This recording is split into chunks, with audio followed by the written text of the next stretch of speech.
Ram Hare Ram Ram Ram Hare Hare Hare Krishna Krishna Krishna Hare Hare Hare Ram Ram Ram Hare Hare Hare Krishna Krishna Krishna Hare Hare Hare Ram Ram Ram Hare Hare Hare Krishna Krishna Krishna Hare Hare Hare Rama Rama Rama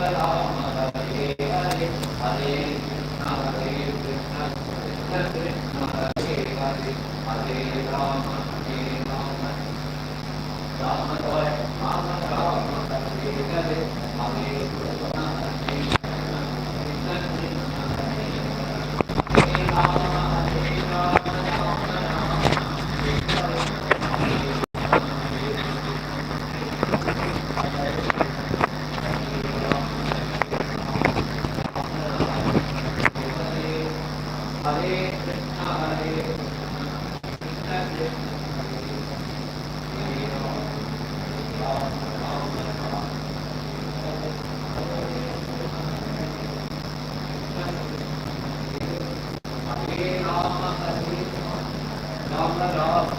Hare Hare Krishna Krishna Krishna Hare Hare Hare Rama Rama Rama Rama Hare Hare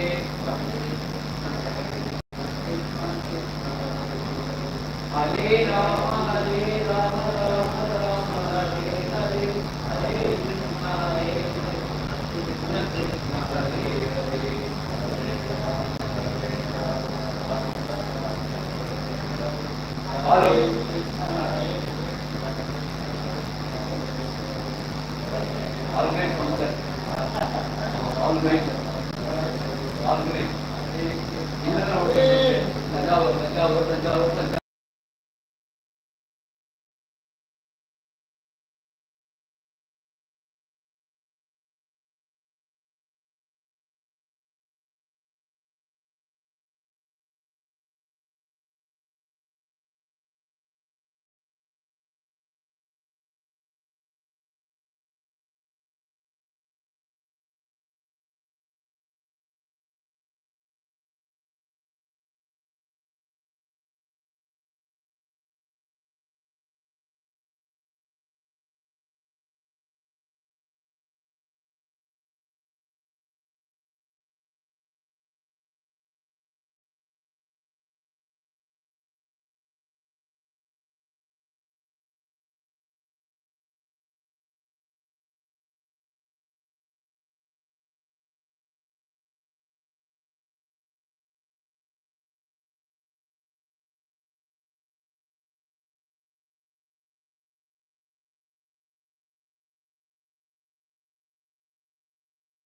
Krishna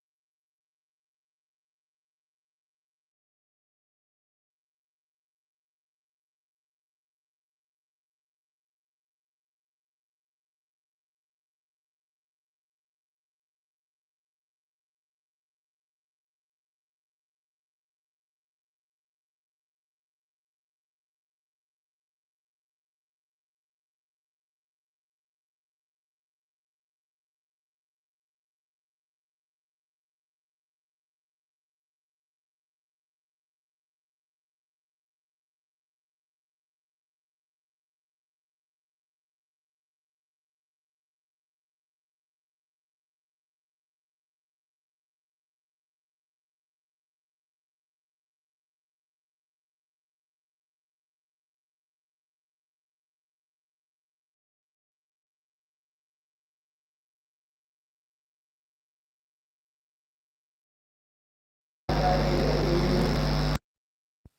Rama Rama Rama Hare Hare Hare Krishna Krishna Krishna Hare Hare Hare Rama Rama Rama Hare Hare Hare Krishna Krishna Krishna Hare Hare Hare Rama Rama Rama Hare Hare Hare Hare Hare Ram Ram Ram Hare Hare Hare Krishna Krishna Krishna Hare Hare Hare Ram Ram Ram Hare Hare Hare Krishna Krishna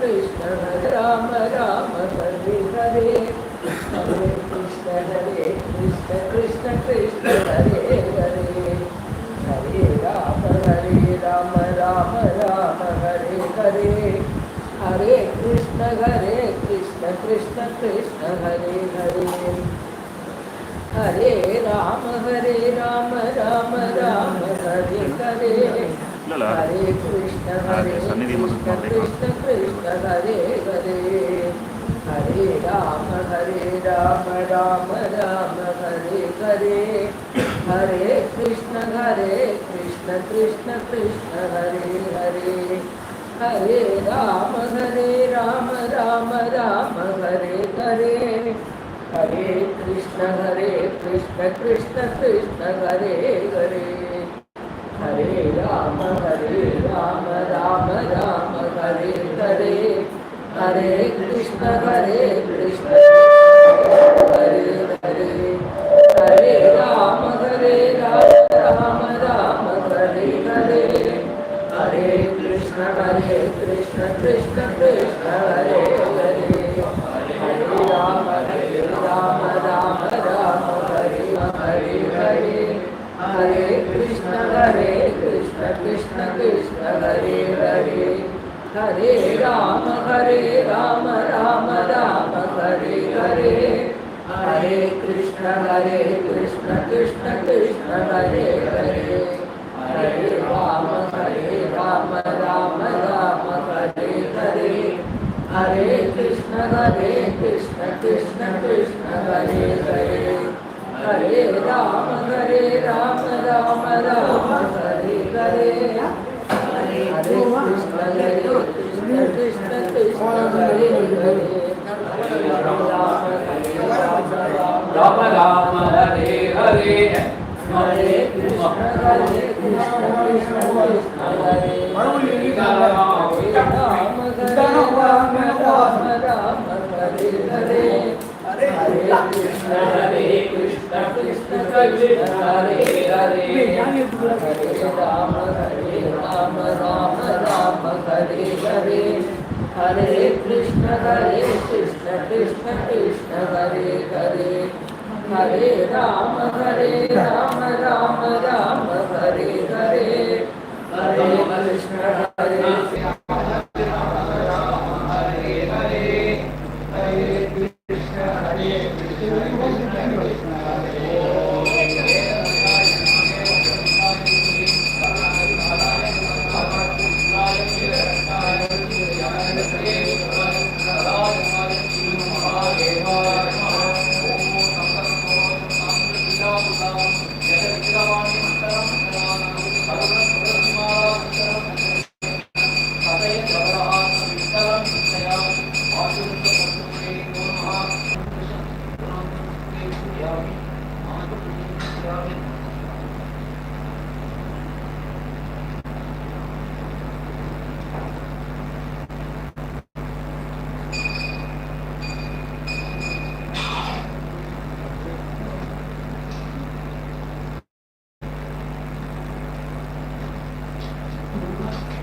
Ram Ram Ram हरे Krishna Krishna Hare Hare battery बोल रहा हरे कृष्ण कृष्ण कृष्ण हरे राम राम राम मात्र मार चिन्ह battery हरे कृष्ण कृष्ण हरे हरे राम राम राम हरे हरे हरे कृष्ण कृष्ण कृष्ण हरे हरे हरे राम राम राम हरे हरे, हरे कृष्ण कृष्ण कृष्ण हरे हरे, राम हरे राम हरे राम हरे कृष्ण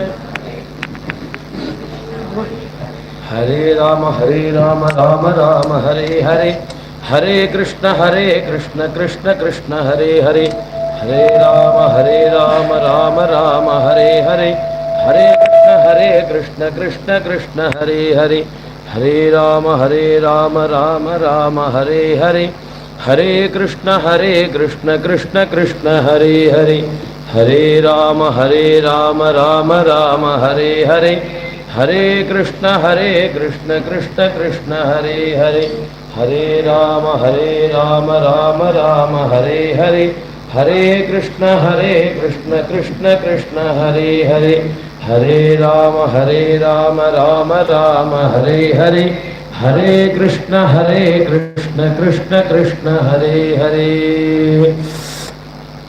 श्री हनुम पार्वती पतये जानकी नमः।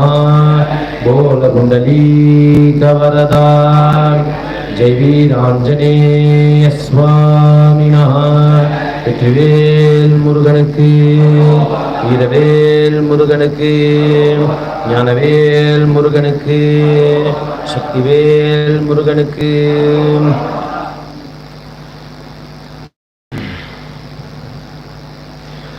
शुक्लांबरधरं विष्णुं शशिवर्णं चतुर्भुजं प्रसन्नवदनं ध्यायेत् सर्वविघ्नोपशान्तये। सदा बालरूपा विघ्नाद्रिहन्त्री महादन्तिवक्त्रा विपञ्चास्यमान्या विधीन्द्रादिमृग्या गणेशाभिधामे विधत्तां श्रियं कापि कल्याणमूर्तिः। कटाक्षे दयार्द्रां करे ज्ञानमुद्रां कलाभिर्विनिद्रां कलाभैः सुभद्रां पुरस्ताम्बामजस्रं मदम्बाम्।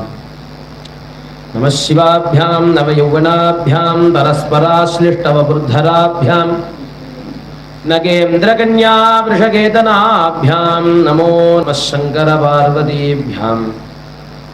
पाणिग्रहे पर्वतराजपुत्र्याः पादाम्बुजं पाणिसरोरुहाभ्याम् अश्मानमारोपयतस्मरारेर्मन्दस्मितं मङ्गलमातनोतु। सकुङ्कुमविलेपनामलिकचुम्बिकस्तूरिकां समन्दहसिते क्षणां ससरचापपाशाङ्कुशाम् अशेषजनमोहिनीमरुणमाल्यभूषाम्बरां जपा कुसुमभासुरां जपविधौ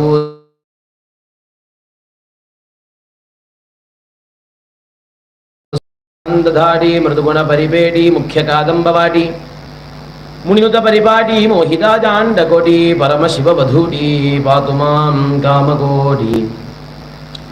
विश्वं दर्पणदृश्यमाननगरी तुल्यं निजान्तर्गतं पश्यन्नात्मनि मायया बहिरिवोद्भूतं यथा निद्रया। यः साक्षात् कुरुते प्रबोधसमये स्वात्मानमेवाद्वयं तस्मै श्रीगुरुमूर्तये नमः। इदं श्रीदक्षिणामूर्तये। सदाशिवसमारम्भां शङ्कराचार्यमध्यमाम् अस्मदाचार्यपर्यन्तां वन्दे गुरुपरम्पराम्। श्रुतिस्मृतिपुराणानामालयं करुणालयं नमामि भगवत्पादशङ्करं लोकशङ्करम्। महायोगभेदते भीमरथ्यावरं पुण्डरीकाय दातुं मुनीन्द्रैः समागत्य तिष्ठन्तमानन्दगन्धं परब्रह्मलिङ्गं भजे पाण्डुरङ्गम्। भूतनाथ सदानन्द सर्वभूतदयापरा रक्ष रक्ष महाबाहो शास्त्रे तुभ्यं नमो नमः। कल्याणं दधतं कटाक्षवलतो भक्ताय हत्वारिपून् कल्याणाचलकार्मुकस्य तनुजं कारुण्यपाथो निधिं। कल्याणाकृतिमव्ययं गिरिसुता प्रेमास्पदं पावनं कल्याणाय भजेनुजं गणपतेः श्रीदेवसेनापतिं। षड्वक्त्रं शिखिवाहनं त्रिनयनं चित्राम्बरालङ्कृतं शक्तिं वज्रमसिं त्रिशूलं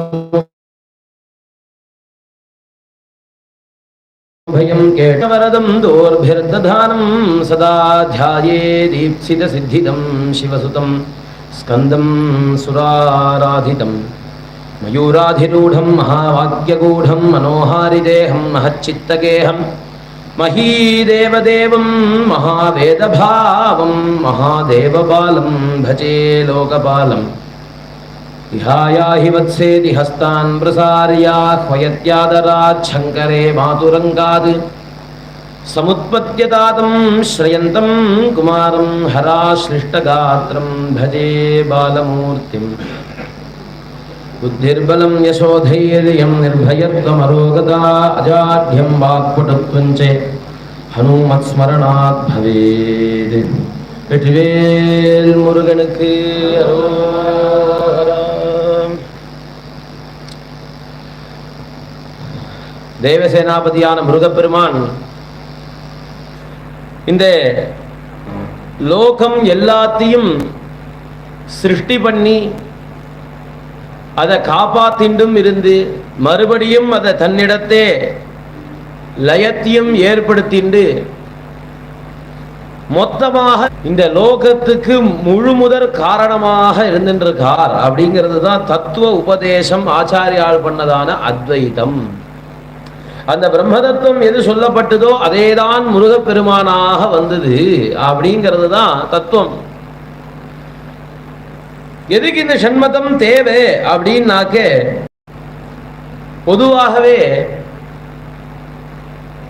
ஒருத்தருக்கு ஸ்வீட்டு ரொம்ப பிடிக்கும், ஒருத்தருக்கு காரம் ரொம்ப பிடிக்கும். ஆனா என்ன பிடிக்கும் அப்படின்னு கேட்டா ஸ்வீட்டு பிடிக்கும்னு சொல்ல மாட்டா, காரம் பிடிக்கும்னு வேற என்ன சொல்ல மாட்டா. ஏதானும் ஒரு பதார்த்தம் வச்சிருப்பா இல்லையா? ஏதோ ஒரு ஜாங்கிரியோ ஜிலேபியோ இல்ல அல்வாவோ ஏதோ ஒரு வஸ்து இல்ல பாயசமோ, திதிப்புல என்ன ஒரு பதார்த்தம் இருக்கோ அந்த பதார்த்தத்தை சொல்லி பிடிக்கும்னு சொல்லுவாளே தவிர வெறுமனே எனக்கு இனிப்பு பிடிக்கும் அப்படின்னு யாரும் சொல்ல போறது கிடையாது. அதுக்கப்புறம் இதுவும் பிடிக்குமா அதுவும் பிடிக்குமா அப்படின்னு கேட்கும்போது வேணா எனக்கு இனிப்புன்னு இருந்தா போறோம், எனக்கு எல்லாமே பிடிக்கும், நான் சாப்பிடுவேன். அப்போ காரம் அப்படின்னு சொன்னாலும் அதுலயும் ஒரு பதார்த்தம் எடுத்து வச்சுட்டு இருப்பா, எனக்கு இந்த பதார்த்தம் பிடிக்கும்.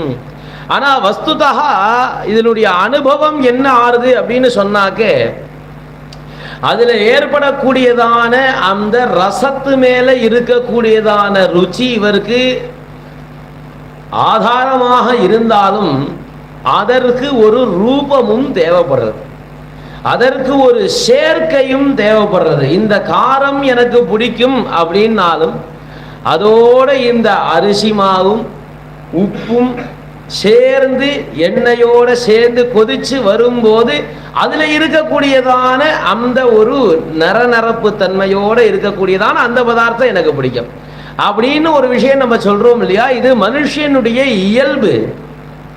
எல்லாத்திலையும் முன்னே ஒண்ணுதான் இருக்கிறது. அழகா சேக்கிழார் புராணம் உருவாகிறதுக்கு காரணமாக இருந்ததே இந்த வஸ்துதான். ராஜாக்கு ஆசைகள் நிறைய இருக்கும்போது ஒரு நாட்டியம் ஆடக்கூடியதான ஒரு ஸ்திரீ, ராஜா கிட்ட வேலை பார்க்கக்கூடியதான ஒரு ஸ்திரீ இந்த சின்ன விஷயத்தை பெரிய விஷயம்தான் இது, ஆனா கேட்கறதுக்கு சின்ன விஷயமா இருக்கும்னு சொல்லி ராஜாவுக்கு உபதேசம் பண்ணி ஒரு நிமிஷத்துல ஞானம் வந்துருது. அவருக்கு எது மேலேயும் ஆசை இல்லாமல் போயிடுது. அதுக்கப்புறம் அதனாலதான் நமக்கு பெரிய புராணங்கிற ஒரு கிரந்தமே கிடைக்கிறது.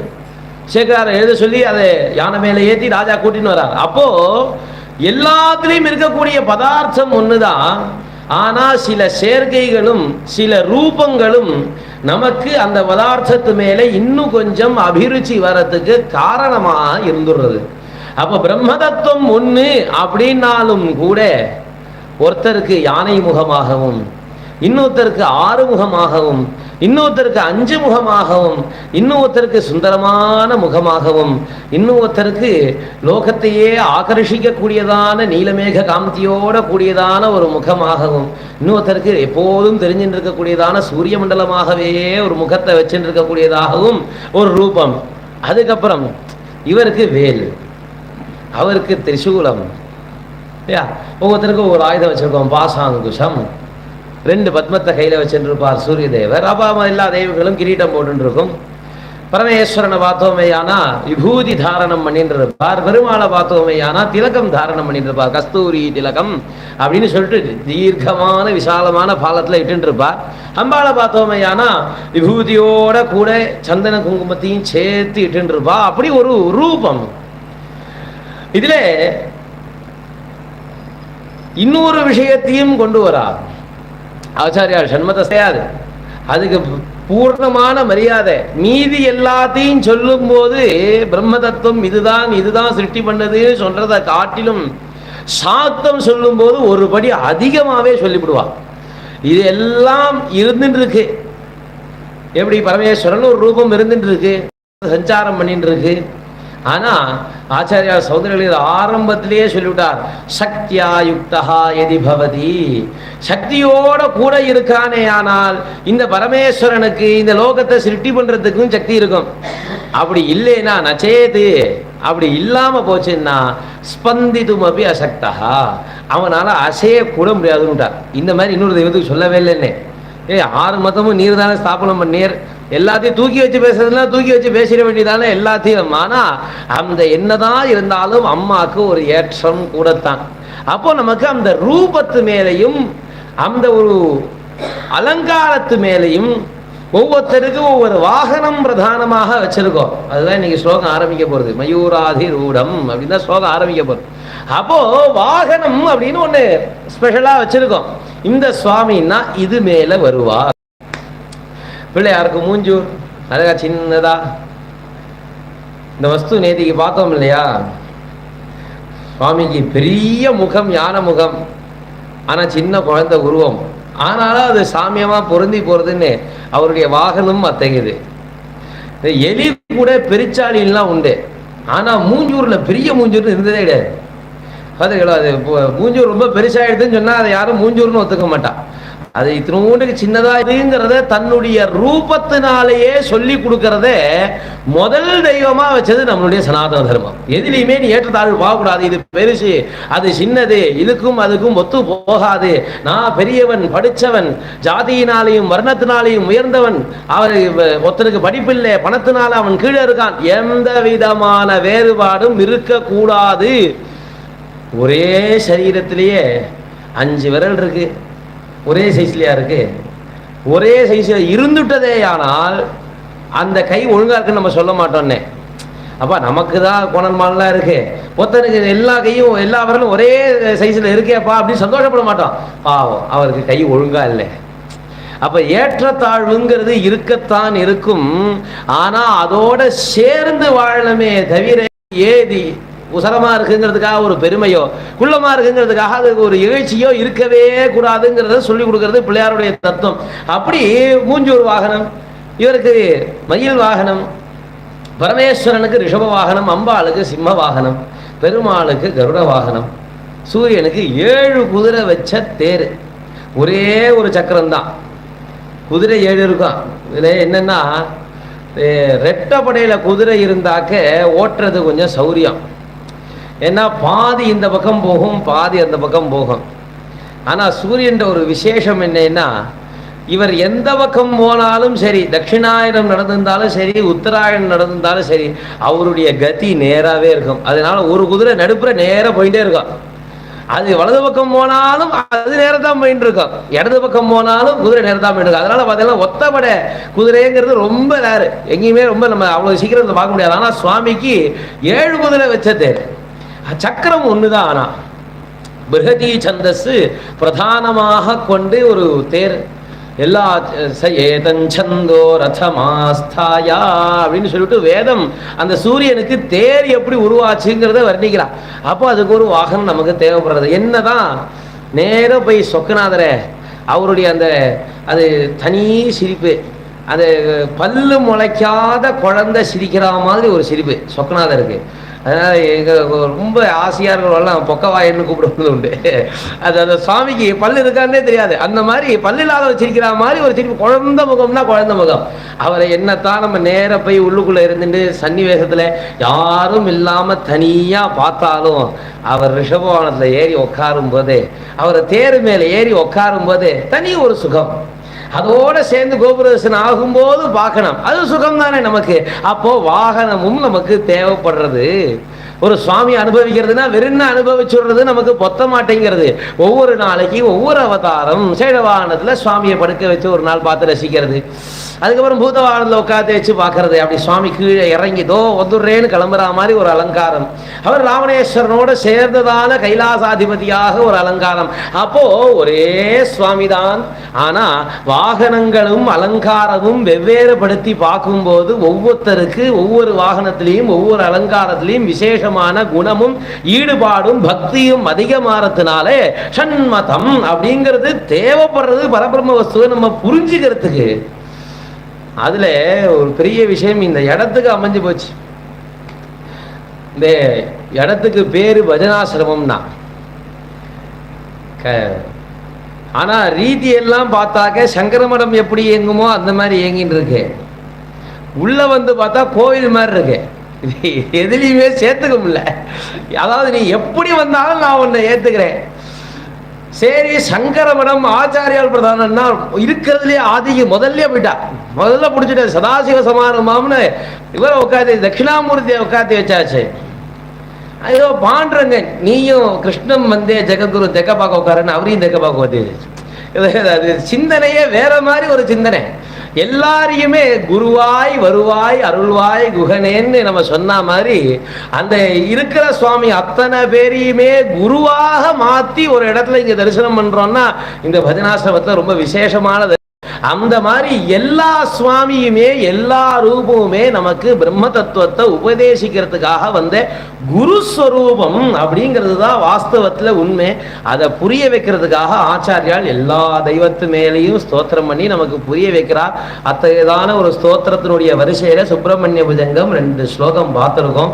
இன்னைக்கு முதல் ஸ்லோகம் விக்ன நிவர்த்திக்காக மங்களாச்சரணம், 2வது ஸ்லோகம் அவையடக்கம், கடைசி ஸ்லோகம் பலஸ்ருதி. 33 ஸ்லோகம் மொத்தம் சுப்பிரமணிய புஜங்கம். அதுல 3 ஸ்லோகம் இதுல போச்சுன்னா மொத்தம் 30 ஸ்லோகம் முருகனை சேர்ந்தது.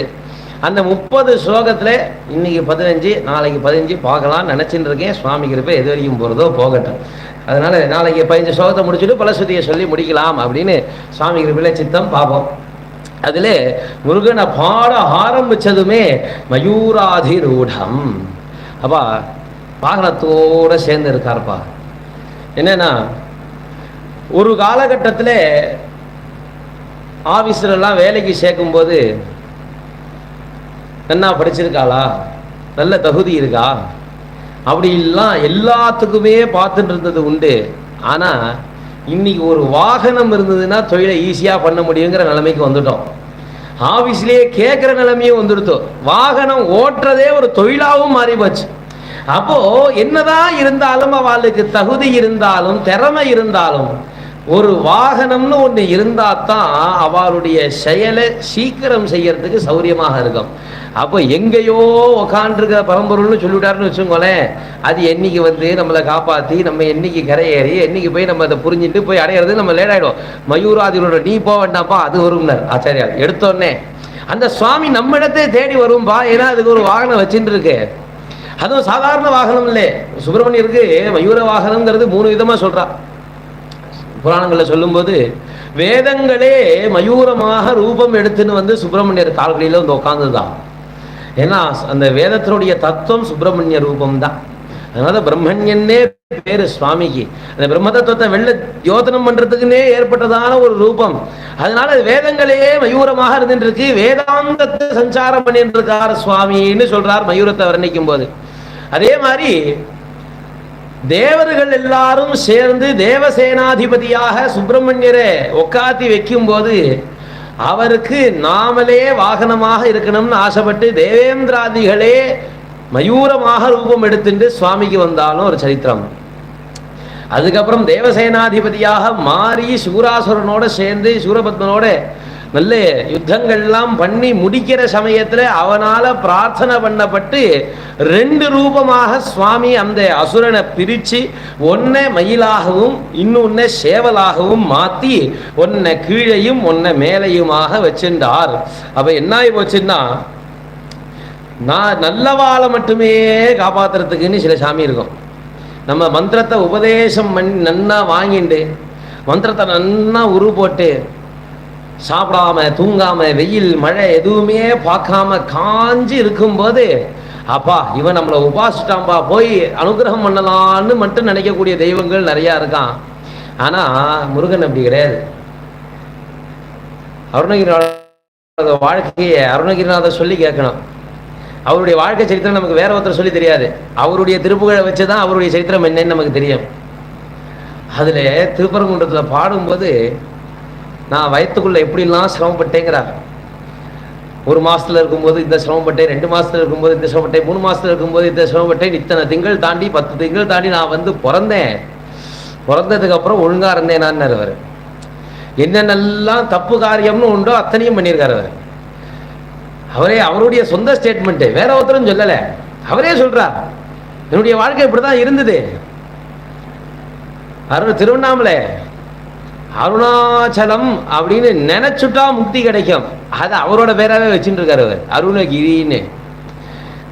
நினைத்தாலே முக்தி தரக்கூடியதான ஒரு க்ஷேத்திரம், அதையே பேரா வேற வச்சுட்டு இருக்கா. என்ன பண்ணலான்னா மரணம் சொல்லான்னு தோன்றது அவருக்கு. அதுக்கு இடம் தேர்ந்தெடுக்கிறார் பாருங்க, அதுதான் விஷயம். க்ஷேத்திரவாசம்ங்கிறது அதுக்கு தான் தேவை. நீங்க இங்கேருந்து போய் எங்கேயானும் போ எதுவுமே வேண்டான்னு கிளம்பினாலும் கோவிலில் தான் போய் முட்ட முடியும். சுற்றி பார்த்தேன்னா எத்தனை கோவில்.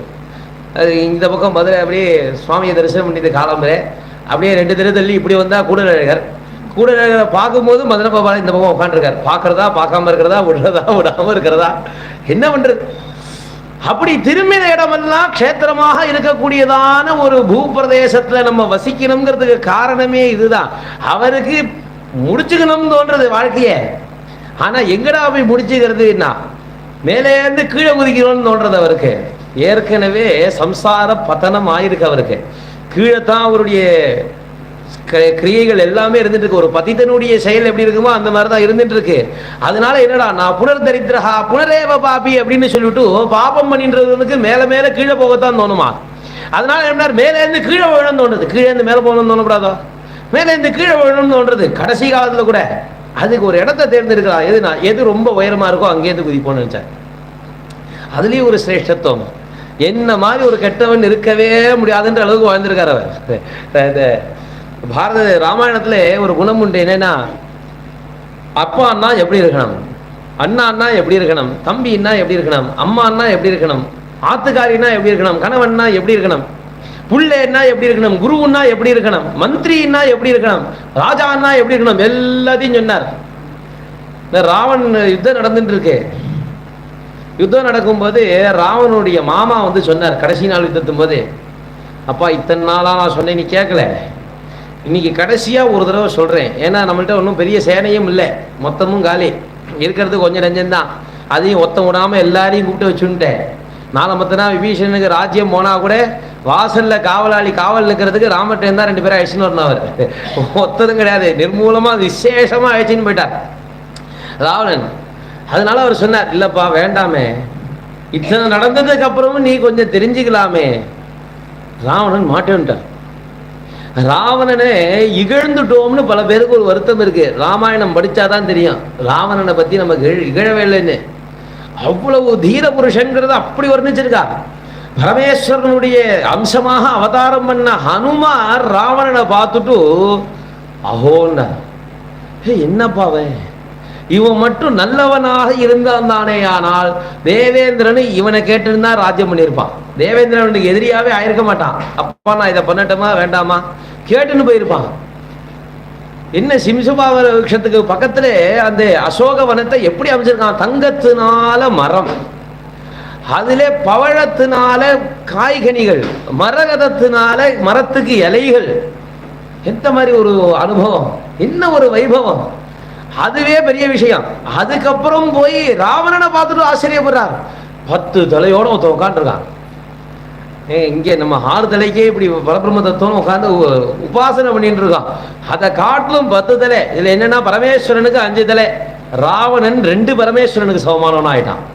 ஏன்னா அயம் மே ஹஸ்தோ பகவான் அயம் மே பகவத்தரஹா அப்படின்னு சொல்லிட்டு இந்த கை பகவானா, இந்த கை பகவானுக்கும் மேலேன்னு வேதம்.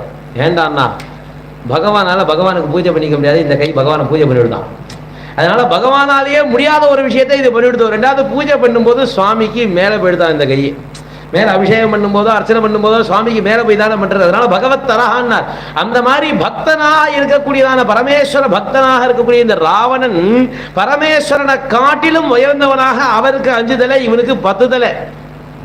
10 தலையோட உட்காந்துருக்கான். 10 கிரீடம் போட்டுண்டு, அத்தனையிலையும் குண்டலங்களை போட்டுண்டு, நன்னா அக்னிஹோத்திரம் பண்ணிட்டு, விபூதியை தரிச்சுண்டு, நன்னா அம்பாள் உபாசனை, நல்லா திலகத்தை இட்டுண்டு, குங்குமத்தை இட்டுண்டு அப்படி உட்காந்துருக்கான். நல்லா ஆபரணம் போட்டுண்டு 20 கை.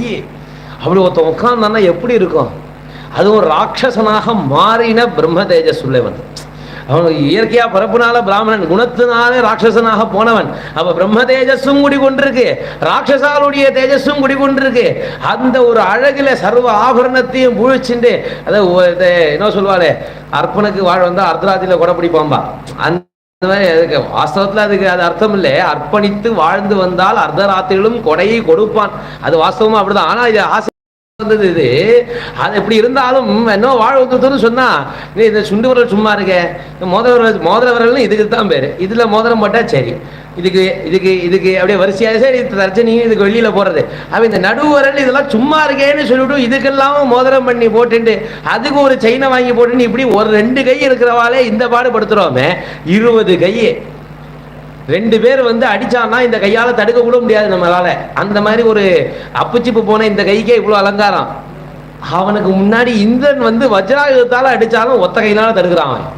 அப்ப அந்த கைக்கு எவ்வளவு ஆபரணம் பண்ணி போட்டுட்டு இருந்திருப்பான். கர்வத்தோட கூடினவனா இருக்கக்கூடியவன். அத்தனை ஆபரணத்தோட பார்த்துட்டு ஹான்னு பாக்குற ராஜினேயர், சேச்சே இப்படி பண்ணி விட்டானே, இப்படி பண்ணி விட்டானே, இவனுடைய ராஜ்யத்தை நாம இருந்திருக்கலாமே தோணி இருக்கான் அவருக்கு. போய் சுக்ரீவனுக்கு உபதேசம் பண்றார். அப்பா ராமர் இருப்பார், தசரத குமாரர், அப்படியும் அவன் உனக்கு சக்கியம் தேவைன்னா கை கொடுக்குறான். இவ்வளோ தூரம் உபதேசம் பண்ணி எதுவுமே மண்டல ஏறல.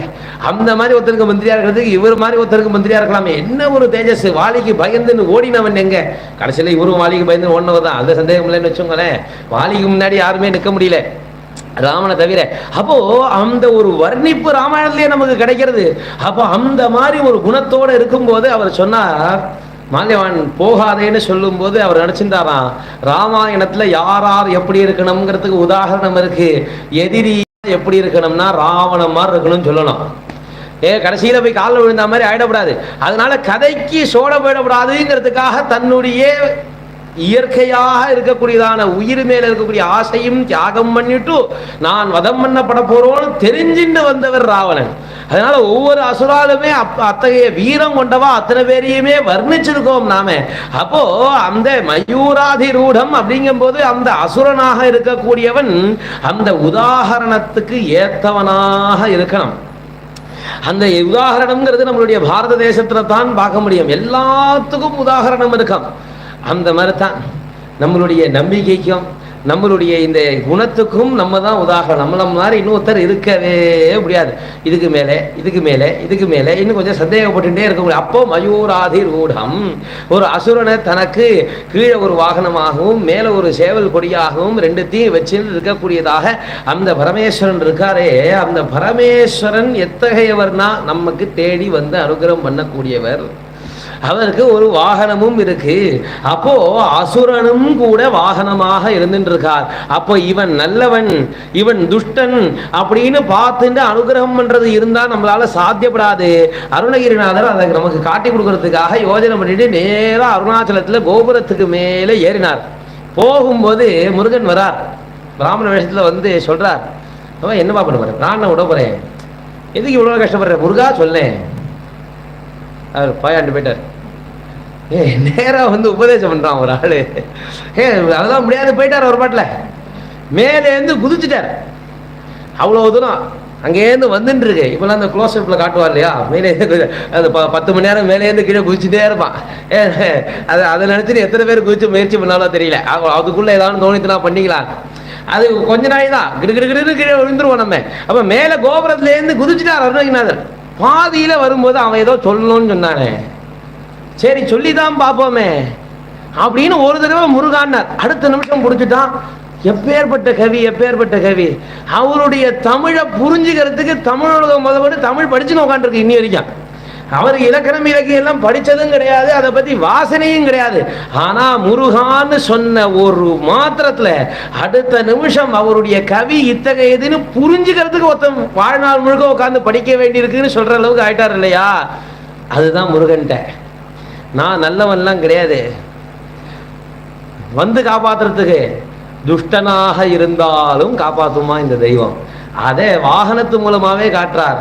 வேதம் வாகனமா இருந்தாலும் அதே மயூரமா ஏத்துப்பேன், தேவர்கள் வாகனமா இருந்தாலும் அதே மயூரமா ஏத்துப்பேன், அசுரனே வாகனமா வந்தாலும் அதே மயூரமா ஏத்துப்பேன். ஆக மொத்தம் வரதுதான் கணக்கே தவிர நீ எப்படி இருக்கேங்கிறத நான் பார்க்க மாட்டேன்னு வாகனத்து மூலமா காட்டுறாராம். மயூராதிரூடம் மகா வாக்கிய கூடம்னார். இதுல ரொம்ப அழகான இந்த ஸ்லோகத்தை கவனிச்சுட்டே வந்தோமையானா, முதல்ல இருக்கக்கூடிய பாதங்கள், பாதத்தினுடைய முதல் அர்த்தங்கள் மயூராதிரூடம் அப்படிங்கிறது முதல் காலனுடைய பாதி, மகா வாக்கிய கூடம்ங்கிறது இந்த ஸ்லோகத்தினுடைய முதல் காலனுடைய பின் பாதி. அடுத்தது நம்மளுடைய ரூப வர்ணனை ஃபர்ஸ்ட் சொல்றார் ஒவ்வொரு பாதத்திலையும். முதல் பாதியில, ரெண்டாவது பாதியில நிர்குண ரூபத்தை வர்ணிக்கிறார். ஆச்சாரியாளுக்கு இந்த அத்வைதங்கிறதுல எந்த அளவுக்கு அவருக்கு ஊறி போயிருக்காருங்கிறத வர்ணிக்கிறார். நான் ஏதோ ரூபம் சொன்னேன்னு நினைச்சுன்னு உட்காந்துடாதே, இதுக்கு ரூபம் கிடையாது. ரூபம் இல்லைன்னு நினைச்சுன்னு தெரியாதுன்னு போயிடாதே, அதுக்கு ரூபம் இருக்கு. மாத்தி மாத்தி சொல்லும் போது என்ன சொல்ல வந்தாரோ அதை புரிய வைக்கிறது. அதனால தான் எந்த ஒரு விசேஷனமும் சொல்லாம வர ஆச்சாரியாள்னு சொல்றோம். ஐயா அப்பா இதுக்கு ஆச்சாரிய வேதாச்சாரியாரா ஆகமாச்சாரியாரா, எதுக்கு ஆச்சாரியார், யாருக்கு ஆச்சாரியார், சுராச்சாரியாரா அசுராச்சாரியாரா சொல்றோம் இல்லையா? ஆனா எதுவுமே சொல்லாம ஆச்சாரியால்னு ஒருத்தர் சொல்லிட்டோம்னா அது இவர் தான் ஏன் தீர்மானம் பண்றோம்னா, எப்படிலாம் நமக்கு சந்தேகம் வருங்கிறத முன்னமே கவனிச்சு சந்தேகம் கேட்காத போதே புரியும்படியாக அவரே சந்தேகத்தை ஏற்படுத்தி கொடுத்து விளக்கம் கொடுக்கிறார் இல்லையா? அதனாலதான் அவர் ஆச்சாரியால் சொல்றோம். அப்ப அதனால என்ன சொன்னார், முதல்ல சொல்லும் போது மயூராதிரூடம் ரூபத்தோட இருக்கக்கூடியவன்பா அந்த வஸ்து மகா வாக்கிய கூடம்னா. மகா வாக்கியங்கள்னு நம்மளுடைய மட்டங்களுக்கெல்லாம் பிரதானமாக இருக்கக்கூடியது. விசேஷமா ஞானத்தை அடையிறதுக்கு தேவையான வாக்கியங்களுக்கு மகா வாக்கியம்னு வேறு. வாக்கியம்னாக்கு நிறைய சப்தங்களோட கூட அர்த்தத்தோட கூடியதான ஒரு சென்டென்ஸுக்கு பேர் வாக்கியம் அப்படின்னு பேர். அது மகா பெரியதான இருக்கக்கூடியதான ஒரு அர்த்தத்தை சொல்ல வந்ததான வாக்கியம்ங்கிறதுனால அதுக்கு மகா வாக்கியம் அப்படின்னு பேர். அதுதான் நீ அப்படின்னு ஒரு வாக்கியம், நான் பிரம்மமாக இருக்கேன்னு ஒரு வாக்கியம். இப்படி ஞானத்தை ஒரு க்ஷணத்துல அதை அனுசந்தானம் பண்ணிட்டே இருந்தாலே கிடைச்சிடும்படியாக இருக்கக்கூடியதான வாக்கியங்களுக்கு மகா வாக்கியம்னு பேரு. அந்த மகா வாக்கியம் வெளில சொல்லும்படியாக இருக்கு. ஆனா இந்த மயூராதிரூடம்னு ஒரு ரூபம் சொன்னார் இல்லையா, அந்த ரூபம் அந்த வாக்கியத்துக்குள்ள ஒளிஞ்சுன்னு இருக்கான். அந்த ரூபத்தை நீ எப்படி வர்ணிச்சு பார்த்தெல்லாம் வரைஞ்சு பார்க்க முடியுமா, இல்லை உன்னால கண்ணால பார்க்க முடியுமா, இல்லை சிலை வெடிச்சு பார்க்க முடியுமா அப்படின்னா இந்த மகா வாக்கியத்தை சொல்லி பாரு, அதுக்குள்ள இருக்குன்னார் ஆச்சாரியார். அதை வேற வர்ணிக்கிறதுனா அப்படி வர்ணிக்கணும். அதனால மயூராதிரூடம் தான். ஆனா மகா வாக்கிய கூடம் அவன் வெளிலையே தெரிய மாட்டான். மகா வாக்கியம் சொல்லும் போது அதுக்குள்ள ஒளிஞ்சுட்டு இருப்பானாம். வெளில வந்து அப்படி அவ்வளோ சீக்கிரத்தில் நமக்கு காட்டவே மாட்டான். அதுக்கப்புறம் சொன்னார் மனோஹாரி தேகம். அப்பா இன்னைக்கு நான் அந்த மகா வாக்கியத்தை சொல்லி அது என்னன்னு முதல்ல புரியணும். மகா வாக்கியம் தான் என்னன்னு முதல்ல தெரியணும். எது மகா வாக்கியம்னு தெரியணும், எது பிரதானமா என்னுடைய மகா வாக்கியம்னு தெரியணும். ஆச்சாரியால் அஞ்சு மட்டம் ஸ்தாபனம் பண்ணார். ஒவ்வொரு மட்டத்துக்கு ஒரு மகா வாக்கியம் உண்டு. அப்படி இருக்கும்போது எது எனக்கு தேவையானது, என்னுடைய ஆச்சாரியன் எதை மகா வாக்கியமா எனக்கு பிரதானமா உபதேசம் பண்றாருங்கிறது தெரியணும்.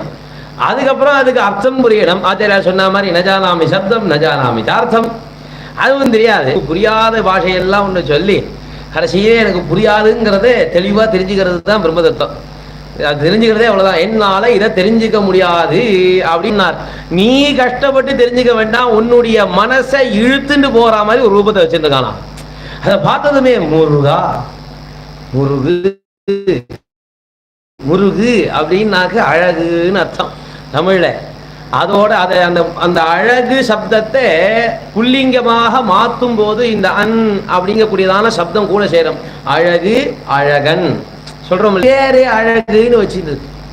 நம்ம சாதாரணமா ஏதான அழகா இருந்தாலே அப்பா மனசுக்கு ரொம்ப பிடிச்சிருக்கு அப்படிமா. ஆனா இது ரூபம் என்ன பண்றதா, திருடின்னு போயிடுறது. என் பாண்டங்கனை சொன்னா இல்லையா, மாயாத பான்சாப்பதி பீமரத்யாகா திகம்பர கோபி தமால் நீலஹா.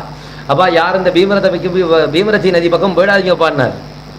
வழிபோக்கர்களே போயிடாதீங்க, ஏன்னா அங்கே ஒருத்தன் இருக்கான், திருடன் ஒருத்தன் இருக்கான். அடையாளம் சொல்லுங்கோ, யார் திருடன்னு தெரிஞ்சுக்கிறோம். அடையாளம் சொல்ல முடியாதுப்பா. ஏன்னா ஒருத்தர் அடையாளம் சொல்கிறாருன்னா நம்ம உடனே என்ன சொல்லுவோம், என்ன வஸ்திரம் கட்டின்னு இருக்கே இல்லை எங்கே இருக்கேன்னு கேட்பான் இல்லையா. இவருக்கு என்ன வஸ்திரம், திகம்பரஹான்ட்ட. அவன் வஸ்திரம் கட்டின்றாங்க, அந்த பிரச்சனைக்கு இடமே இல்லை, அவனுக்கு அடையாளம் காட்டவே முடியாது. சரி, அவன் எப்படியானு பார்த்தா தெரியும் இல்லையோ, ஒருத்தன் நிற்கிறான்னு தெரியும் இல்லையோ. நான் ரொம்ப புத்திசாலி, ஒருத்தனை பார்த்தாலே தெரிஞ்சுட்டுருவேன். நான் ஓரமாக ஒதுங்கி போயிடுவேன். தமால நீலகான்னார், இருட்டும் அவனும் ஒன்றாவே இருப்பான், தெரியவே மாட்டான் அவன். சரி, அப்படியே இருந்தாலும் இதை திருடன்னு சொன்னால் கையில் ஏதான ஆயுதத்தை வச்சுட்டு என்னை வந்து அடிக்க வருவான் இல்லையா. நான் ரொம்ப பலசாலி, புத்திசாலிங்கிறதுனால தெரிஞ்சுட்டுருவேன், பலசாலிங்கிறதுனால அவனை எதிர்த்துருவேன். அப்போ என்னால் ஜெயிச்சிட முடியும்னா அவன் கையை தூக்கவே மாட்டான். வின்யஸ்த ஹஸ்தோபி நிதம்ப பிம்பே, கையில் ஒரு ஆயுதமும் கிடையாது. சுவாமிக்கு ஆயுதம் அவனே தான். அதை காட்டுறது தான் பாண்டுரங்க ரூபமே. தனக்கு தானே ஆயுதமாக இருக்கக்கூடியவன். இவனை தவிர வேற ஒரு ஆயுதம்ங்கிறது லோகத்தில் கிடையவே கிடையாது. ஞானத்தை அஜ்ஞானங்கிறத மொத்தமாக நாசனம் பண்ணக்கூடிய ஆயுதம் எதுன்னா பாண்டுரங்க ஸ்வரூபம். அதனால தான் பரபிரம்ம லிங்கம் பஜய பாண்டுரங்கம்னார் ஆச்சாரியார். அந்த ஞானாசி மாதாயேன்னு பாகவத்தில் சொன்ன மாதிரி பாண்டுரங்க ரூபம் தான் ஞானத்துக்கு தேவையாகிற கத்தியே. அந்த கத்தி எனக்கு தானே எடுத்து கொடுத்துட்டு இருக்கான் வரவா எல்லாருக்கும். அதனால பரபிரம்மலிங்கமாக இருக்கான் சுவாமி. அதனால கையை எடுக்கவே மாட்டான். கையை எடுக்காம எப்படியா திருட முடியும்.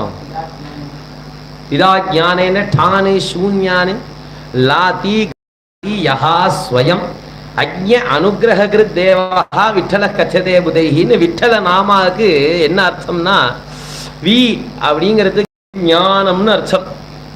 விதா அந்த ஞானத்தினாலே, டானு சூன்யானு டே அப்படின்னாக்க இருட்டு, எதுவுமே இல்லாமல் இருக்கக்கூடியதான அஜ்ஞானம் சூன்யானு. லாத்தி அப்படின்னா லேனா எடுத்துக்கிறதுன்னு அர்த்தம். எவன் ஒருத்தன் தன் ஞானத்தினாலே அஜ்ஞானத்தை நம்மிடத்தேந்து எடுத்துன்றானோ அவனுக்கு விட்டலன்னு பேர். அந்த ரூபத்தில் இருக்கான். அவன் கையை தான் தூக்கவே இல்லையப்பா, என்னத்தை தான் திருட போறான்னா உங்களுடைய ஹிருதயத்தை திருடிடுவான். வின்யஸ்தஹஸ்தோபி நிதம்ப பிம்பே தூர்த்தகா சமாகர்ஷதி சித்த வித்தம். உங்கள்கிட்ட ஒரு சொத்துன்னு ஒன்று இருக்கு இல்லையா, சித்தம் சித்தம்னு சொல்லிவிட்டு அதை மொத்தமாக திருடின்னு போயிடுவான். அதுக்கப்புறம் உங்களுக்கு யோஜனைங்கிறதே வராதே, அதனால அந்த பக்கம் போயிடாதீங்க ஒன்று. அந்த மாதிரி மனோஹாரி தேகம். அதை பார்க்கும்போது நம்ம மனசை தியானம் பண்ணி சிரமப்பட்டு நினைக்கக்கூடாது. அப்பா கண்ணை முடியாது, வெள்ளையாகவும் இருக்கும் சேப்பாகவும் இருக்கும், வெள்ளையாகவும் இருக்காது சேப்பாகவும் இருக்காது. நினச்சி பாருங்க, அடிச்சுட்டு இந்த ஓவியம் நன்னா வரைகிறோன்னு ஆசையில் இந்த குழந்தையெல்லாம் அந்த அது இந்த சாக்பீஸையும் அந்த கிரையான்ஸையும் ஸ்கெட்சையும் பார்த்தாக்க கை நமங்கும் சின்ன வயசில் இருக்கும்போதெல்லாம். ஆனால் எடுத்து என்னடா வரைஞ்சிட்டான்னா ஒன்றும் அப்படி ஒன்றும் பெருசாக வச்சுருக்க மாட்டோம், கோடு கோடாக போட்டு வச்சுருப்போம். அந்த மாதிரி தான் பிரம்ம தத்துவம் என்னன்னு வரைய வேண்டும். இதில் கடைசியில் போர்டும் கிடையாது. சித்திரத்துக்கு சுவர் ரொம்ப முக்கியம். அப்போ எங்கப்பா அந்த பிரம்ம தத்துவம் இருக்குன்னா அப்போ அதான் எதுவுமே கிடையாதுன்றேன்னா அது எங்கே இருக்குன்னு எப்படி இன்னொரு கேள்வி வரும். அப்போ எதுவுமே கிடையாது, அப்போ சுவரும் கிடையாது, நான் வரையவும் முடியாது, வரைகிறதுக்கு வஸ்துவும் கிடையாது, எப்படி இருக்குன்னு தெரியாது. எப்படி தியானம் பண்ண முடியும்? இது எங்கேயாலும் மனசுக்கு ஏற்ற மாதிரியா இருக்கு, வாய்ப்பே இல்லையே. அழகாக சொன்னார் துருவ மகாராஜா சொல்லும்போது, நானே இவ்வளோ சிரமப்பட்டேனே, பின்னாடி வரவெல்லாம் எவ்வளோ சிரமப்பட போகிறான்னு தெரியலையே. 6 மாத காலம் ஏதோ தியானம் பண்ணார். நாரத பகவான் அனுகிரகம் பண்ண கொடுத்த அந்த மூர்த்தியை தியானம் பண்ணார். சுனாசம் சுப்ருவம் சாரு கபோலம் சுரசுந்தரம் தருணம் ரமணீயாங்கம் பிரசாதாபிமுகம் பிரசன்ன வதனேக்ஷணம். இப்படிதான் சுவாமியை தியானம் பண்ணியிருந்தார். இவர் வந்து சுவாமி அங்கேருந்து காட்சி கொடுக்குற மேற்வின்னு வந்துட்டு சங்கத்தினால தொட்டார் துருவ மகாராஜனே. இவருக்கு ஞானம் வந்துருத்தோ, சுவாமி பரபிரம்ம வஸ்துங்கிறது தெரிஞ்சு போச்சே, அவருக்கு ரூபமே கிடையாதுங்கிறது தெரிஞ்சு போச்சே, கசந்து போச்சு.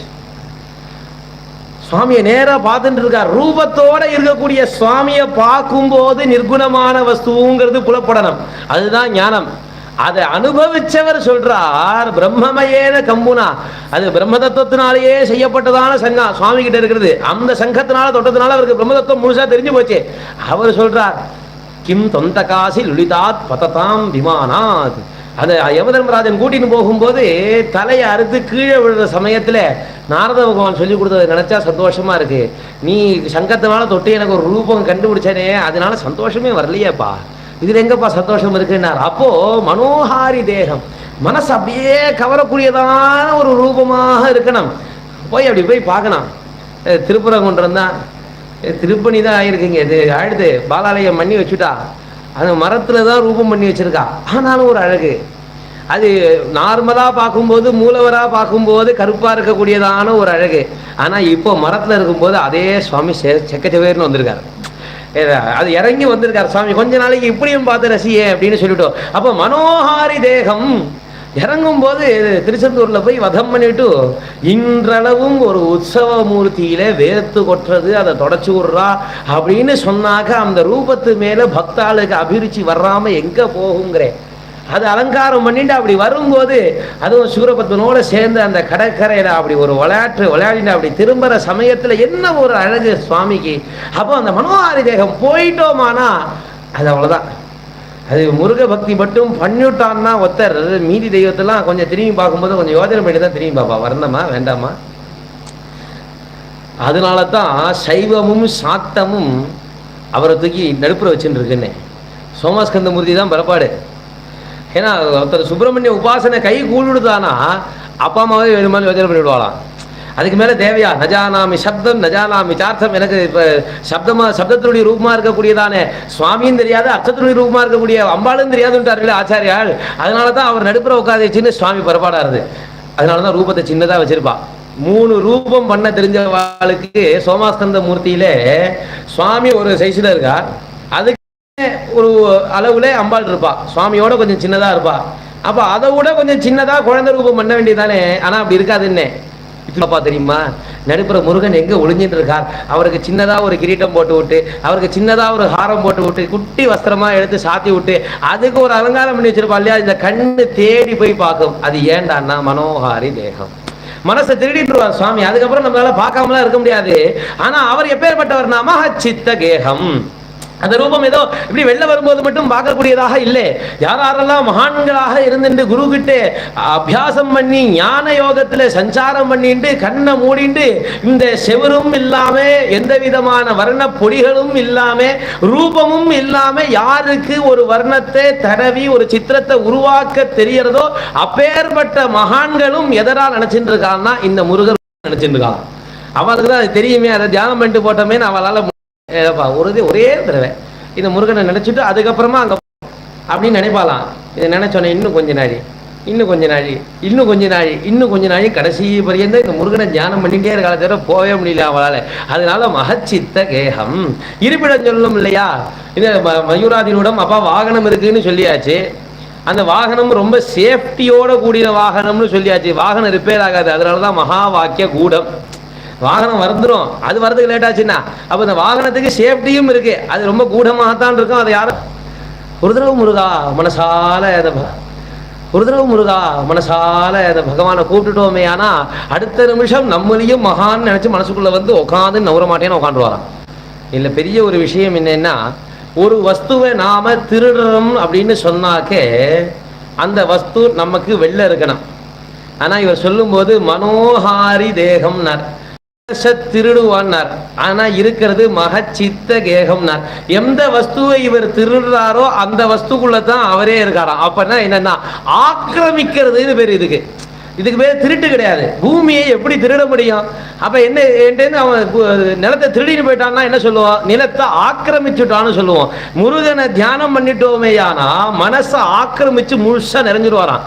அதுக்கப்புறம் எல்லளவும் தரமாட்டார் அடுத்த வாழ்க்கை. நான் தான் இருக்கேனே, உனக்கு என்ன கவலை, அடுத்தவன்ட்டு ஏன் போறேன் அப்படின்னு சொல்லி சொல்லி சொல்லி நமக்குள்ள ஒரு குழந்தையாக கூடவே சுத்தக்கூடியதான ஒரு சுவாமி. அதனால மகச்சித்த கேகம், மகச்சித்தானாவி கேகம். அதே யாருக்கெல்லாம் பெரிய மனசு அப்படின்னு சொல்லக்கூடியதான ஞான மார்க்கத்துல சரம் பண்ணிட்டு இருக்காளோ, மகச்சித்தாக இருக்காளோ, அவா எல்லாருக்கும் இவன் இருப்பிடமாக இருந்துட்டு இருக்கான். மகச்சித்தாளுக்கெல்லாம் இவன் கேகமாக இருந்துட்டு இருக்கான். அப்போ மகி தேவ தேவம் மறுபடியும் திருப்பி வந்துட்டார். இது நான் ஏதோ புரியாம சொல்லியிருந்தேன்.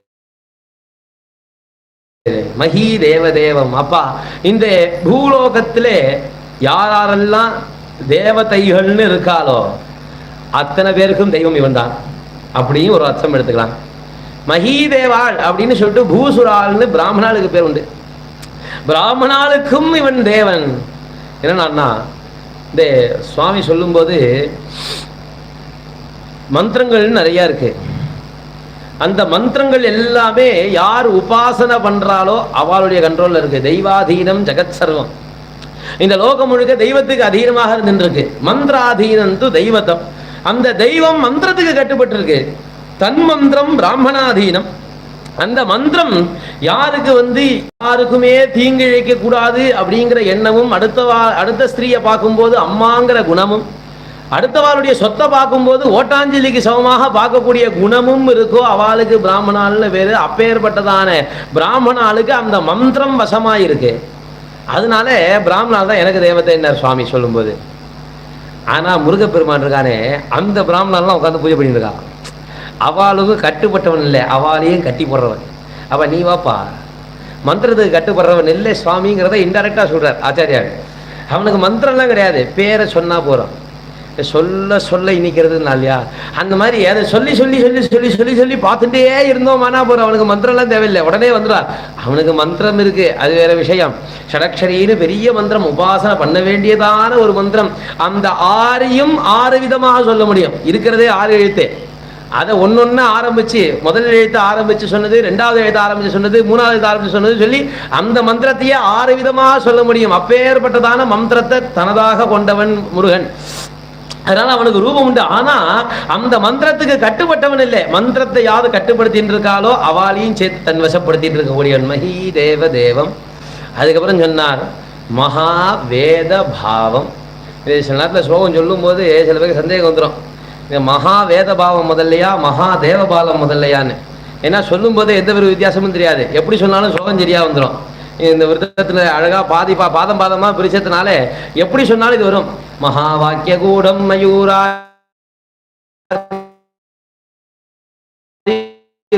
அந்த விஷயத்தை நம்ம புரிஞ்சுட்டோமேனா முதல்ல அவர் சொல்லுவாருங்கிறத கரெக்டா புரிஞ்சுட்டோமே. ஆனா மகாங்கிறது ரூபத்தை சொல்லக்கூடியது. அப்போ 2வது பாதமாக பின்பாதியா வரக்கூடியதாகிறதுல மகா வேத பாவம் தான் வந்திருக்குங்கிறத நம்ம ஈஸியா புரிஞ்சுக்க முடியும். அப்போ மகா வேத பாவம் இந்த லோகங்கள்ல எல்லாத்துக்கும் சிறந்தது பிரமாணம் அப்படின்னு ஒண்ணு இருக்குன்னு சொன்னா வேதம் பிரமாணம், வேதா பிரமாணம், ஸ்மிருதய பிரமாணம். அதுதான் பிரமாணம்னா எதிரா ஆதாரமா எடுத்துக்கிறதுனா வேதத்தை தான் முதல்ல எடுத்துக்கிறோம். அந்த வேதத்தினுடைய பாவமாகவே இருந்துட்டு இருக்காராம் சுவாமி. அந்த வேதம் என்ன நினைக்கிற குணம் அப்படின்னா சுப்பிரமணியர் தான் குணமா அவரே இருந்துட்டு இருக்கார். மகாவேத பாவம் இருக்காரே, மகாதேவனுக்கு பாலனாக இருந்துட்டு இருக்கார்.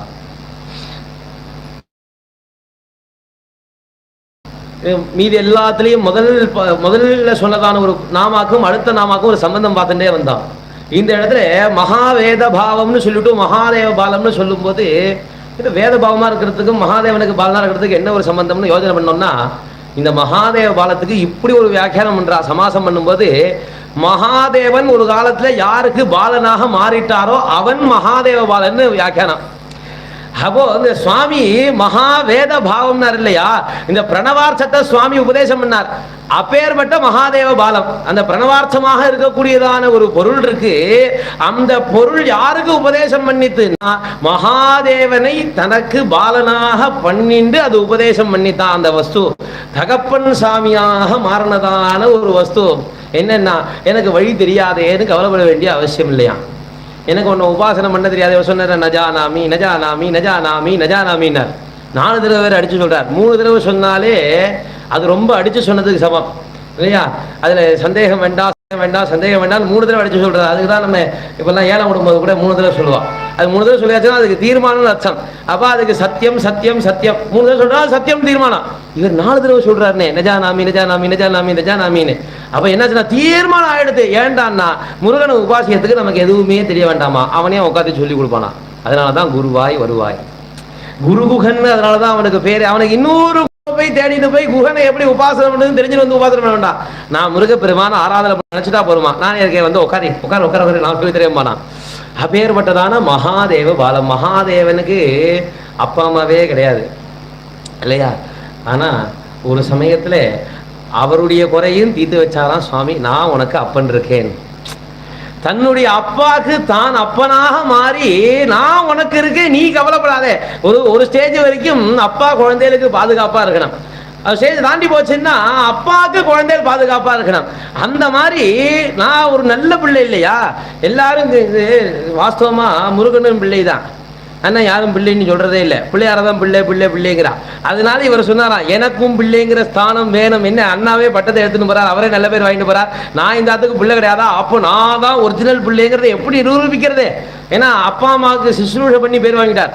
சுற்றி வந்து அப்பா அம்மா தான் லோகம்னு சொல்லிட்டு அதுலேயும் அவர் பேர் வாங்கிட்டு போயிட்டார். இவரை உலகத்தை சுற்றி வந்து, ஏன்னா நம்மளை பற்றி தான் கவலை இருக்கு, பிள்ளையாருக்கு அதெல்லாம் கவலை கிடையாது. உட்காந்த இடத்துலேருந்து நீ வரியா நான் உனக்கு அனுகிரகம் பண்ணுறேன், வரலையா எங்கிட்ட வர வச்சு அனுகிரகம் பண்ணுறேன், அவருடைய தாற்பயம் அப்படி. ஆனால் முருகன் அப்படி கிடையாது, நீ வரியா அனுகிரகம் பண்ணுறேன், வரலையா நான் வந்து அனுகிரகம் பண்ணுறேன்.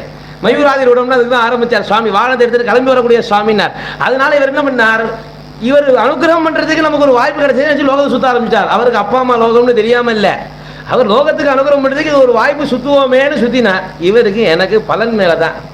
நீ யாரெல்லாம் உபாசனை பண்ணுறாலோ கிரந்தம் ஆரம்பத்தில் விக்னேஷா நினச்சுடா கணேஷா நமஹான்னு எனக்கு பழக்கம், லேட் பண்ணிலாம் பழக்கமே கிடையாது பிள்ளையாருக்கு. இந்த முருகனுக்கு கொஞ்சம் ஆனால் இந்த விளையாட்டுத்தனம் ரொம்ப ஜாஸ்தி, சின்ன பிள்ளையோ அதனால கொஞ்சம் குறும்பு ஜாஸ்தி. அப்படி அனுகிரகம் பண்ணிடும், அனுகிரகம் பண்ணினதுக்கு அப்புறம் நம்மளை வச்சு செய்யும். அது அந்த படாத பாடுபடுத்தி ஏண்டா என்னை இப்படி படுத்துறேன், என்ன கவி பாடினாலும் உந்தன் மனம் இறங்கவில்லை என்ற அளவுக்கு தள்ளி விட்டுரும் நம்மளை. முருகா முருகா என்று சொன்னால் உருகாதோ உந்தன் உள்ளம் கேட்குற அளவுக்கு பண்ணிவிடும் நம்மளை. ஏன் முருகன்னு சொன்னாலே தான் அதை அருணகிரிநாதர் அடுக்கிறவே மாட்டாரு. அப்புறம் என்ன பண்ணார் அவர், அது தெரிஞ்சுக்கிறோம். நம்ம ஒவ்வொரு திருப்புகழ் பாடும்போதும் வெம்மி வெதிம்பி இந்த மாதிரி ஒரு வாழ்க்கை வாழ்ந்துட்டேனே வாழ்ந்துட்டேனே வாழ்ந்துட்டேனே சும்மா இருன்னு விட்டாரு. எவ்வளோ சிரமம், சும்மா இது சொல்லற பேசாத சும்மா இரு, எவ்வளோ சிரமமான காரியம் அது. அப்போது முருகன் அனுகிரகம் பண்ணுறதுக்கெல்லாம் ஈஸியாக வந்துடுவார், அனுகிரகம் பண்ணதுக்கு அப்புறம் இருக்கு. அதனால இந்த சுவாமிக்கு அனுகிரகம் பண்ணுறது சுற்றிலே அவருக்கு தான் பழக்கம், அந்த சுவாமிக்கு ஈஸியாக முடிக்கிறது தான் பிள்ளையாருக்கு பழக்கம். அதனால அதுலேயே அவர் பேர் வாங்கிட்டார். நான் எப்போ இந்த ஆத்து புள்ளேன்னு பேர் வாங்கிறது அப்படின்னு நம்ம தீர்மானம் பண்ணிட்டு அதுக்காக ஒரு லீலை பண்ணார் சுவாமி, பிரணவத்தை உபதேசம் பண்ணுறது. அப்பா நீ தான் பெரிய வஸ்து, நீ தான் பெரிய வஸ்து, அப்பா அம்மா இருந்தால் உன்னை தந்தை தான் இருந்தால் உனக்கு இந்த தாழ்வெல்லாம் வருமோ ஐயான்னு பாடினார் இல்லையா? அப்போ உனக்கு நான் இருக்கேன்பா, உன்னை யாருப்பா அடிக்க வந்ததுன்னு சொல்லிட்டு அந்த அப்பாவையும் குழந்தையாக மாற்றி உபதேசம் பண்ணாலும் அவருடைய மடியில உட்கார்ந்துண்டு. இதுதான் மகா வாக்கிய கூடம் மனோஹாரி தேகம் மகச்சித்த கேகம். திருடின இடத்துலயே சுவாமி இருப்பார், ஆக்கிரமிச்சுட்டு இருப்பார்னு சொன்னேன் இல்லையா? அப்பாவை குழந்தையா மாத்திவிட்டார், மகாதேவனை பாலனா மாத்தி தான் உபதேசமே பண்றார். ஆனா உபதேசம் பண்ணும்போது அவர் மடியில பாலனா உட்காந்துன்னு உபதேசம் பண்றார். அதுதான் ஆக்கிரமிக்கிறது, மகச்சித்த கேகம். அந்த உட்கார்ந்துட்டு அதை அனுகிரகம் பண்றது. அப்போ அந்த மகாதேவ பாலனாக இருக்கக்கூடியதானே இந்த லோக பாலன். இந்த லோகம் முழுக்க எந்த ஒரு வஸ்து காப்பாத்தின்னு இருக்கோ அப்பேற்பட்டதான அந்த ஸ்கந்தனை நான் நமஸ்காரம் பண்றேன் அப்படின்னு சொல்லிட்டு அவர் சொன்னார், யதா சந்நிதானம் கதா மானவாமே பவாம்போதிபாரம் கதாஸ்தே ததைவ இது வியஞ்சயன் சிந்து தீரே ஆஸ்தே தமிழே பவித்ரம் பராசக்தி புத்திரம். முதல்ல மகாதேவ பாலன் சொல்லிட்டார், அதனால அடுத்ததுக்கு வரார், பராசக்தி புத்திரனுக்கு வரார் அடுத்த ஸ்லோகத்தில். என்னன்னா நிறைய பார்த்தோமே, ஏன்னா பிள்ளையார ஸ்தோத்திரம் பண்ணும்போது அம்பாளுடைய குழந்தைன்னு நிறையா ஸ்தோத்திரம் பண்ணிடுவான். ஏன்னா கௌரியங்கமல சஞ்சாதன்னு அம்பாளுடைய உடல்ல இருக்கக்கூடியதான அழுக்கிலேருந்து வந்தவர் சுவாமி. அது அம்பாளை மட்டுமே சம்பந்தப்பட்டு பிறந்ததான ஒரு குழந்தைங்கிறதுனால அம்பாளோட சேர்த்து வச்சு பேசுவா. இவர் சரவணோத்பூதன்னு சுவாமியினுடைய அக்னி சரஜன்மா சடாரணகான்னு அந்த பரமேஸ்வரனுடைய சம்பந்தத்தினால முழுசா வந்து பிறந்ததான குழந்தை. அதனால இவரே பரமேஸ்வரனுடைய பிள்ளை பரமேஸ்வரனுடைய பிள்ளைன்னே சொல்லுவார். ஆச்சாரம் என்னப்பா இது என்ன இல்லையா, அதுக்காக அம்பாள் எடுத்து வச்சு கொஞ்சிருக்க மாட்டாரா, அதுக்காக பிள்ளையார பரமேஸ்வரன் வச்சு கொஞ்சிருக்க மாட்டாரா, இப்படி சொன்னா என்னப்பா அது. அதனால மகாதேவ பாலன் தான், ஆனா அவர் பராசக்தி புத்திரன் தான். அடுத்த சொல்றதுக்கு வந்துட்டார் அவர். அப்ப ரெண்டு பேருக்கும் குழந்தைதான்ப்பா அது. அந்த சந்தேகமே படப்படாது. அது இது பிள்ளையாராக இருக்கட்டும், முருகனாக இருக்கட்டும், ஐயப்பனாக இருக்கட்டும், அவ எல்லாரும் ரூபத்தை எடுத்துன்னு வந்ததான பரபிரம்ம வஸ்துங்கிறதான் நம்ம புரிஞ்சுக்கணுமே தவிர இது அப்பா இது அம்மா இது குழந்தை அப்படின்னு புரிஞ்சுக்க வந்த விஷயமே கிடையாது. இருந்தாலும் அதை புரிஞ்சுக்கும் போது சந்தேகம் மட்டும் நமக்கு நிறைய வரும்னே. அதை புரிஞ்சுக்கிறதுக்கு முயற்சி பண்ற மாதிரிலாம் கிடையாது. கேள்வி கேட்கறதுல நமக்கு அடிச்சுக்கவே முடியாது. அத்தனை கேள்வி கேட்டதுனால தான் நமக்கு இத்தனை புராணங்களே கிடைச்சது, இத்தனை ஸ்மிருதிகள் கிடைச்சது, இதிகாசம் கிடைச்சது, மகாபாரதம் கிடைச்சது, ராமாயணம் கிடைச்சது. காரணமே கேள்வி கேட்கிற குணம் நமக்கு பாரத தேசத்துக்கு இயல்பா இருந்தது தான் காரணமே. இவா கேள்வி கேட்க அவ பதில் சொல்ல, இவா கேள்வி கேட்க அவ பதில் சொல்ல, இல்லைன்னா கிடைச்சிருக்காதே. அதனாலதான் ஆச்சாரியால் தானே ஒரு கிரந்தம் ரச்சனை பண்ணும் போது கூட பிரஷ்னோத்தர ரத்ன மாளிகான்னு ஒண்ணு பண்ணார். அப்ப ஒரு பிரச்சனை கேட்டு உத்தரம் சொன்னா எப்படி இருக்குமோ அந்த மாதிரி ஒரு ரச்சனை பண்றேங்கிறது அது ஒரு இயல்பான ஒரு விஷயமாக சிஷ்யனுடைய ஸ்தானத்தில் இருந்துட்டு என்னென்ன சந்தேகங்கள் வருமோ அந்த சந்தேகங்களுக்கு பதில் சொல்ற மாதிரி சொன்னார். அதனால இவர் எந்த சந்தேகமும் வரக்கூடாதுங்கிறதுனால மகாதேவாலம் சொல்லிட்டு அதே மாதிரி பராசக்தி புத்திரம். அந்த பராசக்தி புத்திரன் எங்க இருக்கான்? மகச்சித்த கேகம்னு சொல்லிவிடாச்சு. ஆனாலும் அவளுடைய மனசை திறந்து பார்க்க முடியுமா? இல்லை ஆஞ்சநேயர் மாதிரி யாரான திறந்து காட்டுவாளா? சிரமமாக இருக்கும். அப்போ இருக்கிற இடம் ஒன்று தெரியணும். அதுக்கு இருந்த இடத்துல கோகர்ண நட்சத்திரத்துலேருந்தே ஸ்தோத்திரம் பண்ணிக்கலாமே, மெனக்கட்டி நீ இங்கே வர வேண்டிய அவசியம். அப்போ இந்த இடத்துல சாநித்தியம் அதிகமாக இருக்குங்கிறதுனால தானே சுவாமி இங்கே வர சொல்லியிருக்கார், இங்கே வந்திருக்கார். அதனால இங்கே வந்ததுக்கு அப்புறம் இதை வர்ணிக்கிறார் சுவாமி. சமுத்திர கரையில் இருக்கார். எதுக்கு யா சமுத்திர கரையில் இருக்கணும்? ஆஜர் ஒரு கேள்வி கேட்டுட்டார். எதுக்கு சமுத்திர கரையில் இருக்கணும்? வந்தவாளாக இருக்கக்கூடியதான மனுஷியால் வந்து சேர்ந்துட்டாலோ பவாம்போதி பாரம் கதாஸ்தே ததைவே. இந்த சம்சாரம் அப்படிங்கக்கூடியதான சாகரத்தினுடைய எல்லைக்கு வந்துட்டான்னு தெரிஞ்சுங்கோ அப்பவே ஆச்சாரியார். இது வியஞ்சயன்னு சிந்து தீரே ஆஸ்தே. இதை சொல்லாம சொல்லி கொடுப்படியாக சமுத்திர கரையில எவன் ஒருத்தன் இருக்கான், அப்பேற்பட்ட பராசக்தி புத்திரனை நான் பஜிக்கிறேன்.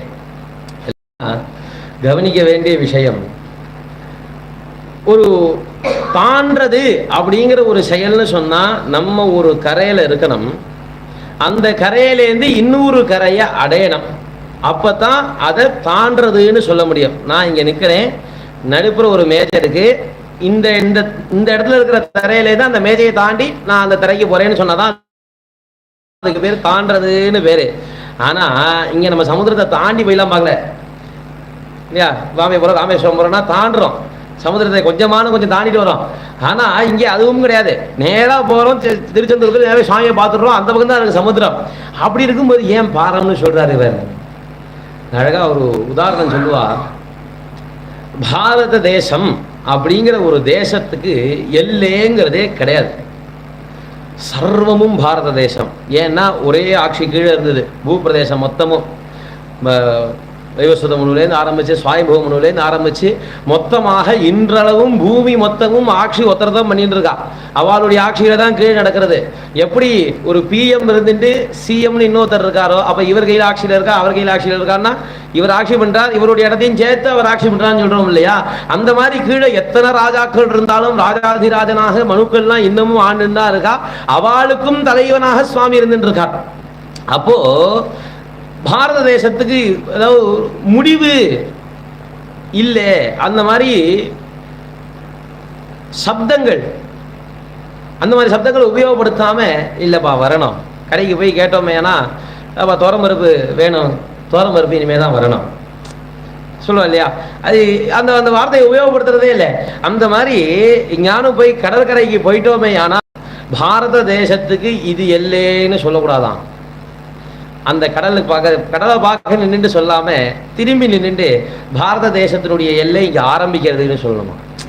அந்த மாதிரி யோஜனை பண்ணணும் நம்ம.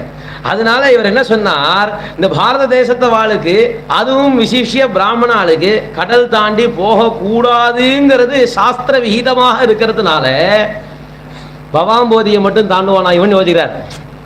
அவன் அதுவும் சம்சாரங்கிறது சாகரம் தானே, அதையும் நான் தரணம் பண்ணக்கூடாதே, பிரம்மண்யம் வேணுமே, அந்த சாகரத்தை நான் தாண்ட மாட்டேன்னா தாண்டவே வேண்டாம். சமுதிரத்தில் சுவாமி இருக்கார், வந்து பார்த்துட்டாலே தாண்டத்துக்கு சமங்கிறார். ஏன்னா இப்படி திரும்பி நின்றுட்டுனார். நீ சமுதிரத்துக்கு போய் சமுதிரத்தை பார்த்தாலே உனக்கு சமுத்திரம் இருக்கு, அதை தாண்டி போகணும்னு தோணும். இந்த சுப்பிரமணிய உபாசனை எப்ப பண்ண ஆரம்பிச்சுட்டோமோ, சுப்பிரமணிய பார்க்க நின்றுட்டோமே ஆனா இந்த சமுத்திரம் தானா பின்னாடி போயிடுமா, நம்ம தாண்ட வேண்டாம், அது பின்னாடி போயிடுமா. அதனால பவாம்போதி பாரம் கதாஸ்தே ததைவ, ஏவகார வேற போட்டார், ததா சப்தம் வேற போட்டாச்சு, ஏவகார வேற போட்டாச்சு. அதனால எப்ப போய் பார்க்கிறோமோ அந்த நிமிஷத்திலேயே இவா சமுத்திரத்தை தாண்டினவாளாக ஆயிடுறா அப்படிங்கிறத ஒருத்தன் சொல்லிட்டு இருக்கானா. இது வெஞ்சயன்னு சிந்து தீரே.